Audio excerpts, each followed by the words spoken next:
तो ये बिहारी लड़की बिहार का ट्रेडिशन फॉलो कर रही है। एक दिन में गेहूं वो भी सूखना चाहिए। हाँ, थोड़ा सा इसमें मेहनत कर रही हैं क्योंकि छठ बिहार का पर्व ही नहीं महापर्व है। हेलो दोस्तों, नमस्कार, स्वागत है फिर से हमारे YouTube चैनल पे। और आज छठ महापर्व का डे 2 है। हम लोग यहाँ पे गेहूँ सुखाते हैं और गेहूँ को देखते हैं कि कोई इसको जूठा ना करे। सबसे पहले गेहूँ को आज साफ़ करते हैं कि कुछ भी उसमें गंदा ना रहे या जो भी है सारा कुछ साफ़ हो जाए, सिर्फ गेहूँ रहे। उसके बाद उसको कूटते हैं, उसके बाद उसे सूखने देते हैं। फिर उसे हम लोग दिन भर देखते हैं कि इसको कोई जूठा ना करे, चिड़िया वगैरह भी नहीं। देखिए दोस्तों, यहीं पे अभी गेहूं कुटाएगा, इसको बोलते हैं ओखली, और यहाँ पे गेहूं कुटाएगा और छत पे सूखेगा। देखिए दोस्तों, हाथ से ही कूटा जाता है, गांव की परंपरा। तो गेहूं कुटा चुका है, अब ये जाएगा छत पे सूखने के लिए। तो ये बिहारी लड़की बिहार का ट्रेडिशन फॉलो कर रही है, पास किया जा रहा है ट्रेडिशन को। देखिए दोस्तों, हम लोग आ चुके हैं जहाँ गेहूं सूखेगा। अभी तो कोई नहीं दिख रहे हैं दोस्तों, लेकिन थोड़ी देर में अभी भीड़ हो जाएगी। पता नहीं अभी क्यों नहीं दिख रहे हैं। अभी हो सकता है कि अभी सब और लोग कूट रहे हैं गेहूं को, तो मे भी उधर होंगे। बट अभी तो यहाँ इतने ही लोग हैं, 2 ही लोग हैं, लेकिन गेहूँ बहुत सारे लोगों का है। ये देखिए दोस्तों, यहाँ बहुत सारे लोग आ चुके हैं गेहूं का रखवाली करने के लिए। और यहाँ बहुत हल्ला हो रहा है, मतलब बातचीत ही हो रहे हैं। तो यहाँ गांव में सब लाउड ही बात करते हैं। ये गेहूं के हस्क। तो सोनिधि, हम लोग अभी कितने देर तक यहाँ पे खड़े रहने वाले हैं धूप में? जब तक कि सारे लोगों का गेहूं सूख ना जाए, क्योंकि ये गेहूं जो है बहुत पवित्र तरीके से सुखाया जाता है। इसको कोई भी जूठा नहीं करना चाहिए, जैसे कोई चिड़िया या मक्खी कुछ भी नहीं बैठना चाहिए। और ये पर्व जो है पहले डूबते सूर्य की शाम में, फिर उसके अगले दिन उगते सूर्य की पूजा होती है। और आप लोग समझ सकते हैं कि नेचर हमारे लिए कितना प्यारा है। तो सोनिधि, और इस पर्व में क्या क्या होगा? जैसे कि कल गंगा स्नान हुआ और आज गेहूं सूख रहा है, उसके बाद गेहूं कूट के सुखा लिया गया। उसके बाद कल नहाय खाए होगा, जिसमें कद्दू भात बनेगा और चना का दाल, यही बनता है।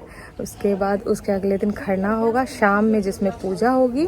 उसके बाद उसके अगले दिन शाम का अर्घ होगा, जिसमें दलिया वगैरह चढ़ाया जाएगा। फिर सुबह का अर्घ होगा उसके अगले दिन, फिर पूजा संपन्न हो जाएगी। अच्छा, लोग यहाँ पे इस तरह से गेहूं को चलाते रहते हैं कि गेहूं जल्दी सूख जाए, क्योंकि ठंड का मौसम है तो धूप थोड़ी कम निकलती है। थोड़ी थोड़ी ठंड आने लगी है तो धूप थोड़ा कम निकलती है। कहाँ धूप कम निकल रही है? धूप तो इतनी है, सर पे चढ़ रही है। लेकिन गेहूं सुखाने के लिए कम है। हाँ। एक दिन में गेहूं वो भी सूखना चाहिए। हाँ, थोड़ा सा इसमें मेहनत कर रही है। तो सोनिधि, और भी आज कुछ होगा क्या? हाँ, और भी होगा। आज मिट्टी का चूल्हा बनेगा, जिसके लिए मिट्टी लाई गई है। यहाँ पे काली मिट्टी का चूल्हा बनता है, वो बहुत दूर से खेत से लाया जाता है। आ जाओ यहाँ पे देखो, ये काली मिट्टी है, हमारे यहाँ दूर से खेतों से लाया जाता है। इसका चूल्हा बनाया जाता है क्योंकि छठ बिहार का पर्व ही नहीं महापर्व है। तो यहाँ पे मिट्टी का चूल्हा बनने लगा है, मैं आपको दिखाती हूँ। और इसी चूल्हे पे ठेकुआ बनेगा।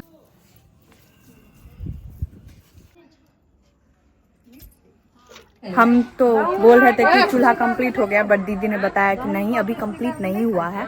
अभी कंप्लीट 2 दिन में बनता है, आज बनता है और एक अगले दिन बनता है। एक दिन में कंप्लीट नहीं किया जाता है इसको। पूछा किसी ने ये अभी आधा चूल्हा बन चुका है और कल कंप्लीट होगा। इतनी धूप लग रही है कि क्या बताऊं। बट छठ महापर्व के लिए सब कुछ वेल डन, तालियां होनी चाहिए। तो सोनिधि, यहाँ जितने भी गेहूं सूख रहे हैं, तो ये सब छत वगैरह भी धुलाया होगा क्या? हाँ, छत को अच्छे से धुला गया होगा। उसके बाद ये धोती जो है इसको भी धुला गया होगा, और धोती पे ही सुखाया जाता है क्योंकि धोती को यहाँ शुद्ध माना जाता है। तो ये चावल क्यों सूखने दे रहे हैं? गेहूं का तो ठेकुआ बनता है, चावल का क्या बनता है? लड्डू बनता है। अच्छा, छठी मैया को और सूर्य देवता को चढ़ता है लड्डू भी। अब गेहूं लगभग सूख गया है और धूप भी कम होने लगी है, तो धीरे धीरे सब लोग गेहूं उठाने लगे हैं। तो अभी हम लोग जा रहे हैं मम्मी का ब्लाउज लाने, जो मम्मी छठ पूजा में पहनेगी। हमने ब्लाउज स्टिच करवाने दिया हुआ था, एक यहीं पे लेडी हैं उनके पास, तो वहीं जा रहे हैं लाने अपने गांव में। हम लोग गए थे ब्लाउज लाने पर वापस आ गए हैं क्योंकि उन्होंने सिलाई नहीं था। अभी बज रहे हैं 2:30, उन्होंने बोला 4 बजे पक्का दे देंगी, तो हम लोग फिर से 4 बजे जाएंगे लाने।